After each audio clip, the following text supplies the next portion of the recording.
अग्रवाल आप सभी का स्वागत करता हूं। आप देख रहे हैं daily India times digital news channel. इंसान जब मुश्किल में होता है, किसी गंभीर संकट में फंस जाता है, या फिर हम देखते हैं कि कभी किसी बड़ी बीमारी के कारण लोग अक्सर परेशान रहते हैं, या कभी फाइनेंशियल क्राइसिस के कारण इंसान को जीवन में अनेक तरह की प्रॉब्लम्स आती है। हमेशा से इंसान को तलाश रहती है एक बेस्ट एस्ट्रोलॉजर की, एक बेस्ट टैरोट कार्ड रीडर की, या न्यूमरोलॉजिस्ट की, या अपने मकान के वास्तु से रिलेटेड बेस्ट वास्तु एक्सपर्ट की। आज हम आपकी मुलाकात कराने जा रहे हैं मुंबई से फेमस टैरोट कार्ड रीडर जिनका नाम है पूरी मुंबई में, जिनका नाम एक खास पहचान रखता है। जी हाँ, हम बात कर रहे हैं रितु कांतावाला मैडम की।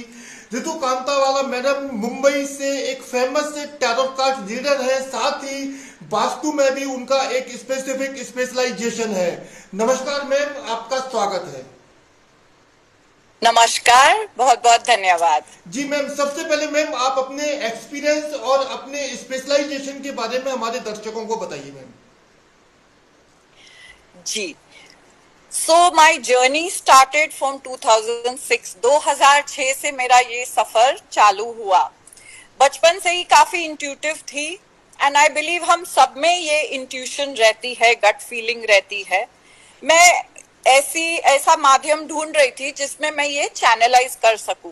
तो 2006 में मैंने टैरो रीडिंग सीखी, उसमें ट्रेनिंग ली, और now it has been 20 years experience. I have been doing tarot readings, और जैसे जैसे मैं आगे बढ़ती गई मुझे जो पर्सनल एक्सपीरियंसेस मिले, रिव्यूज मिले, और जो लोगों का प्यार मिला, and the way they came back to me with good feedback, it encourage me to go deeper and deeper. फिर ये क्वेस्ट वहां नहीं बंद हुआ, उसके आगे मैंने वास्तु सीखा, न्यूमरोलॉजी, फेस रीडिंग, ग्राफोलॉजी, बहुत सारी मोडालिटीज सीखी। फिलहाल स्पेशलाइजेशन टैरो और वास्तु में है, and I have been practising. मेरे क्लाइंट्स सिर्फ भारत में नहीं, पूरे वर्ल्ड में है, and I am enjoying what I am doing, because इससे मैं लोगों को मार्गदर्शन दे सकती हूँ, गाइडेंस दे सकती हूँ। So tarot and vastu is my specialization. Ma'am, अक्सर अभी हम देखते हैं, क्योंकि ये सोशल मीडिया का दौर है, एआई का जमाना है, काफी लंबे समय से ये देखा जा रहा है सोशल मीडिया में मैम टैरोट कार्ड रीडिंग जो है वो एक तरह से ट्रेंडिंग में चल रहा है। टैरोट कार्ड रीडर्स की जो है सोशल मीडिया पर एक तरह से काफी बरमार है, काफी हार्डली कंपटीशन। एक एस्ट्रोलॉजी के फॉर्मेट में देखें तो टैरोट कार्ड के प्रति लोगों का भरोसा काफी तेजी से बढ़ा है। क्या स्पेसिफिक रीजन लगता है आपको, कौन सी खास वजह है जिसकी वजह से लोग ज्यादा विश्वास करने लगे हैं टैरोट रीडिंग पर?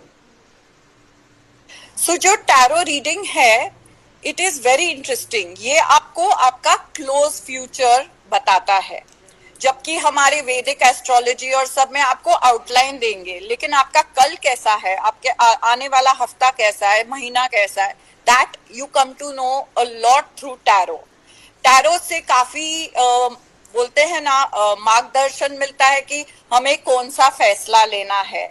अगर कोई दुर्घटना है तो हम उसके बारे में थोड़ी चेतावनी दे सकते हैं, सावधानी दे सकते हैं। सो इसीलिए इस आजकल because we are faced with so many problems in life, लोग इसकी तरफ ज्यादा आकर्षित होते जा रहे हैं, because you are getting immediate answers. Also students हैं, उनको कौन से सब्जेक्ट लेने हैं, which would be best for them, या तो फिर फाइनेंशियली स्टॉक मार्केट में हम अभी इन्वेस्ट करें नहीं करें, ये सब आपको टैरो के थ्रू काफी गाइडेंस मिलती है। तो इस डायरेक्शन के लिए लोग ज्यादा से ज्यादा अब टैरो के प्रति इंटरेस्ट दिखाने लगे हैं। मैम, दूसरा सवाल भी मेरा सोशल मीडिया से है। अभी हम अक्सर देखते हैं काफी टैरोट कार्ड रीडर्स हैं जो रैंडमली रीडिंग करते हैं सोशल मीडिया पर कि आपसे अगर रेजोनेट होता है तो आप अपने से जोड़िए। मैम, ये पूरा प्रोस्पेक्टस क्लियर करिए कि रेजोनेट मतलब कि अगर मान लीजिए किसी रीडिंग को अगर 100 से ज्यादा लोग देख रहे हैं या 1000+ लोग देख रहे हैं तो रेजोनेट होगा, मतलब ये किस तरह से डिसाइड करेगा कोई व्यक्ति कि ये रीडिंग उनके लिए है? ये जो रीडिंग करते हैं ये काफी जनरल होती है, either it is about sun science और मून साइंस. तो I would prefer a one to one reason reading with the client, क्योंकि हर एक की कार्मिक जर्नी अलग रहती है. So you can not generalise, but yes अगर प्रिडिक्शंस देने हैं विथ रिगार्ड्स टू देश के बारे में या तो फिर कोई लीडर के बारे में, यस स्पेसिफिक है, तो of course you can do a generic reading.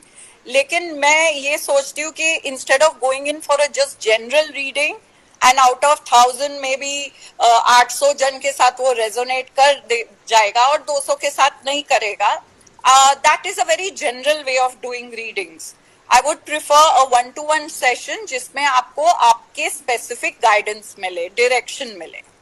Ma'am, tarot card हमारे जीवन के लिए क्यों महत्वपूर्ण है और ये किस तरह हमारे जीवन को प्रभावित करते हैं?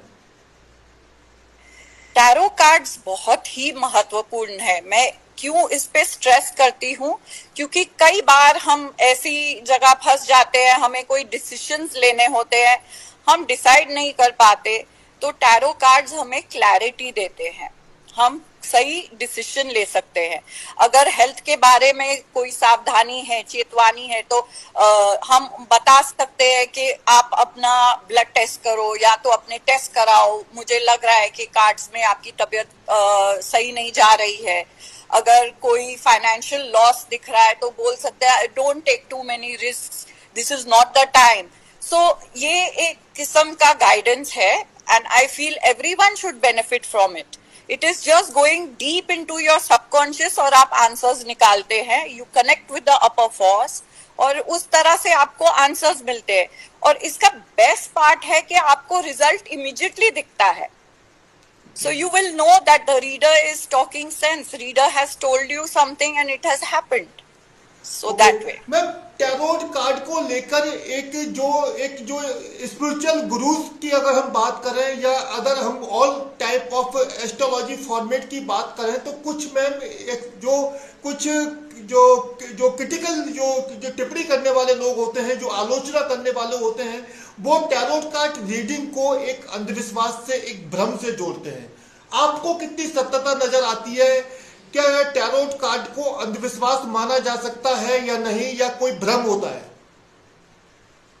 कई लोग क्वेश्चन करते हैं, कई लोग इस पे विश्वास नहीं करते, लेकिन मैं एक ही कहूंगी, आप पर्सनल एक्सपीरियंस कीजिए, that would be the best answer. जब आपको जवाब कोई मिले और उसी तरह आपका आगे का समय बीतता है, आपको पता चलता है कि okay this has actually happened, तब जाके आपको विश्वास होगा.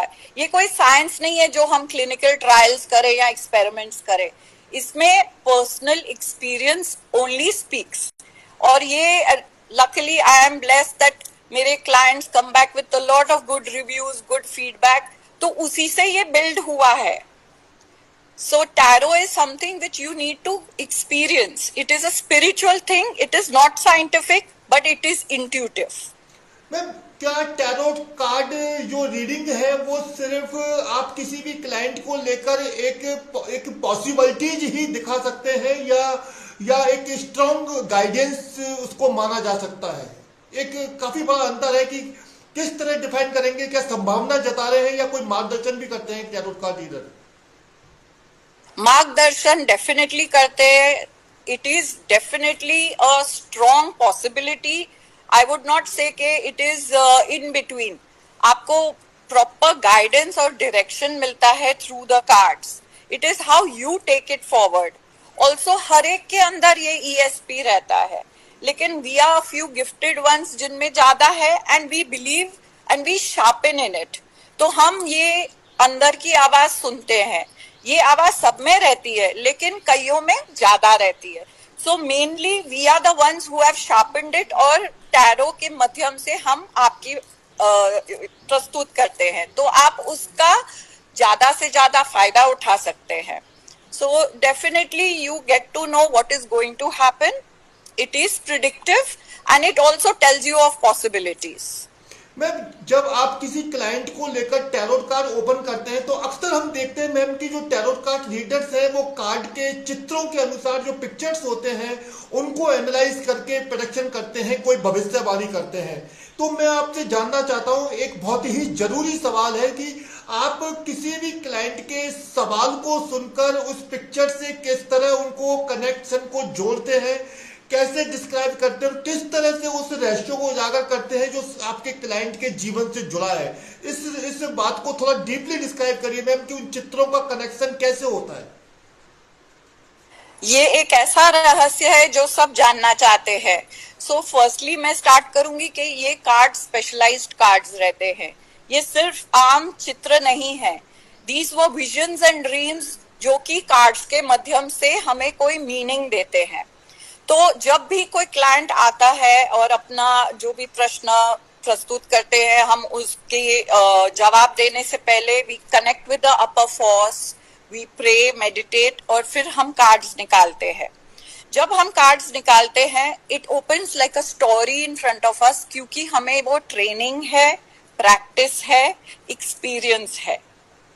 तो ये जो चित्र है हमें लिटरली एक स्टोरी बता देती है कि क्या पास्ट में हुआ, क्या प्रेजेंट है, क्या नियर फ्यूचर है, क्या लॉन्ग टर्म फ्यूचर है। So basically it's all on the reader also how they interpret it. पर इसमें तीन एनर्जी काम करती है, एक है कार्ड्स की एनर्जी, एक है रीडर की energy and of course the client's energy. So three are working together. Ma'am जैसे अभी आपने एनर्जी की बात की, तो मैम क्या टैरोट कार्ड का जो पूरा प्रोस्पेक्टस है ये एनर्जी बेस्ड है? Yes, very much energy based. सब चीज, सब कुछ एनर्जी बेस्ड रहता है and we need to see to it that we we grow and energise ourselves. इसके लिए हमें काफी मेडिटेशन करनी पड़ती है, प्रेयर्स करनी पड़ती है। इट इज बेसिकली एक स्पिरिचुअल एक्ट है, तो एनर्जी बहुत ही जरूरी है इसमें। आफ्टर द रीडिंग ऑल्सो हमें काफी क्लेंजिंग करनी पड़ती है so that we revive our energy back. Ma'am एक बड़ा क्रिटिकल सवाल है कि जो टैरोट कार्ड रीडिंग का जो प्रेडिक्शन है, इसका एक साइंटिफिक और स्पिरिचुअलिटी, इसका रिलीजियस से अगर जोड़े, अध्यात्म से जोड़े, तो इसका ऑथेंटिकेशन क्या है मैम? इसका ऑथेंटिकेशन प्योरली स्पिरिचुअल है। We connect with the upper force, we connect with the angels. हम बिलीव करते हैं कि angels are all around us, you can connect to them, you can connect to the upper force. Whatever आप जिससे resonate करें आप connect कीजिए, उनसे एनर्जी मांग के फिर आप कार्ड्स खोलिए, आपको प्रॉपर आंसर्स मिलेंगे।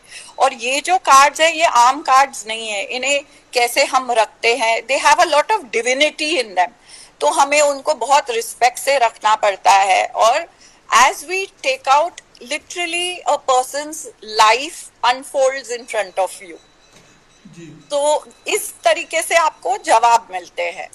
मैम एक और मेरा आपसे एक क्रिटिकल सवाल है कि मैम जैसे मान लीजिए एक कोई क्लाइंट है आपका, एक ही क्लाइंट, हमने देखा है कई बार ऐसा होता है, वैदिक एस्ट्रोलॉजी में भी होता है, न्यूमरोलॉजी में भी होता है। मैम कई लोग होते हैं जो अपनी बात को वेरीफाइड करने के लिए या अपनी प्रॉब्लम को क्लियर करने के लिए एक से ज्यादा टैरोट कार्ड रीडर या एस्ट्रोलॉजर्स के पास जाते हैं। तो मैम लेकिन अक्सर टैरोट रीडिंग में हमने देखा है कि अगर एक ही पर्सन अपनी एक ही सवाल को लेकर दो टैरोट कार्ड रीडर के पास जाता है तो डिफरेंट तरह के ओपिनियन रिप्लाई क्यों आते हैं मैम? फिर फर्स्टली तो हर डिफरेंट रीडर्स का डिफरेंट इंटरप्रिटेशन हो सकता है, हर एक का एक सेम होना ऐसा नहीं है। लेकिन यस, सेम रीडर को अगर आप वो सेम प्रश्न अलग अलग तरीके से पूछे तो आपको जवाब सेम मिलेगा, भले कार्ड्स अलग अलग आए बट द एंड रिजल्ट वही मिलेगा।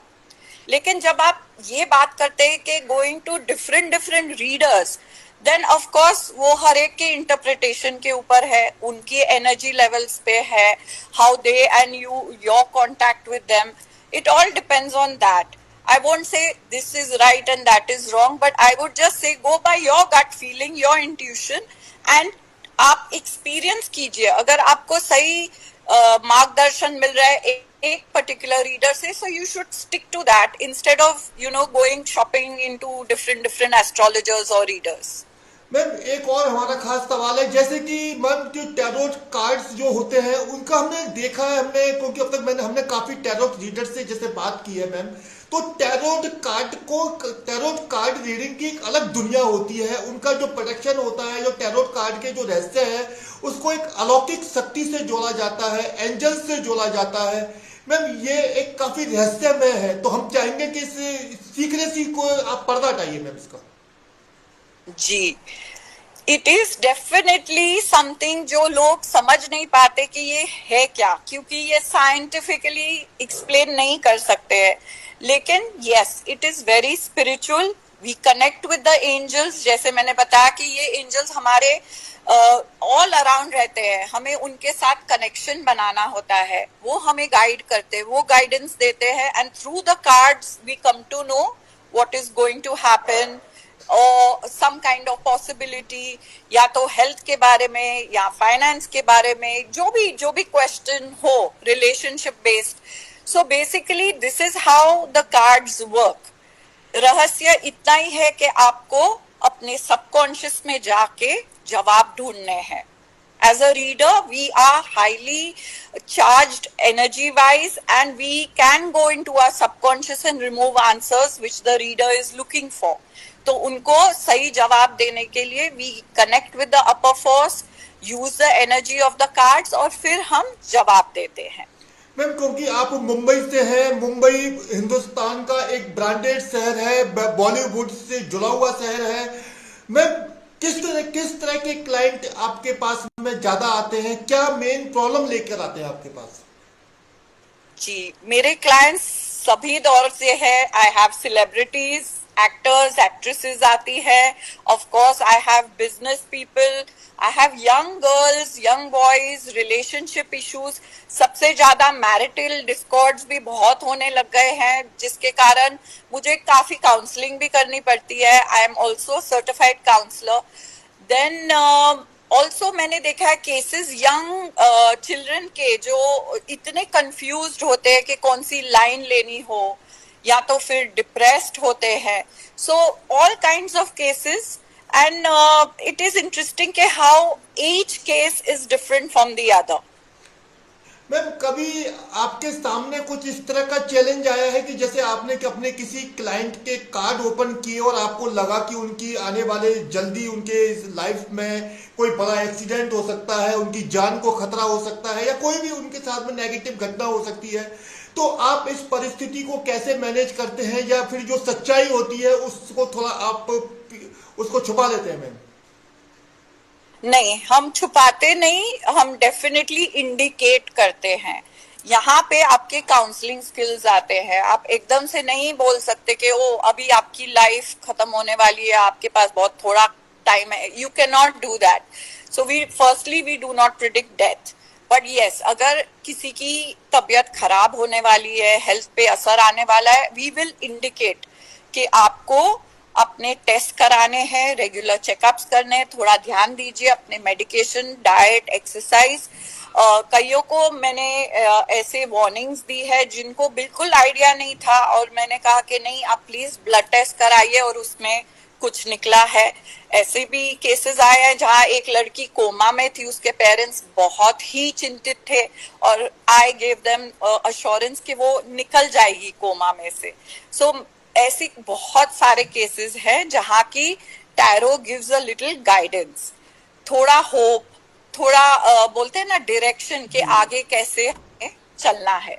मैम अगर आपका कोई क्लाइंट आपके पास में सीवियर डिप्रेशन में है और वो आपसे सुसाइड करने जैसे सवाल करते हैं, जीवन को खत्म कर देने जैसे सवाल करते हैं, तो इस क्रिटिकल पोजीशन को फिर कैसे मैनेज करते हो आप?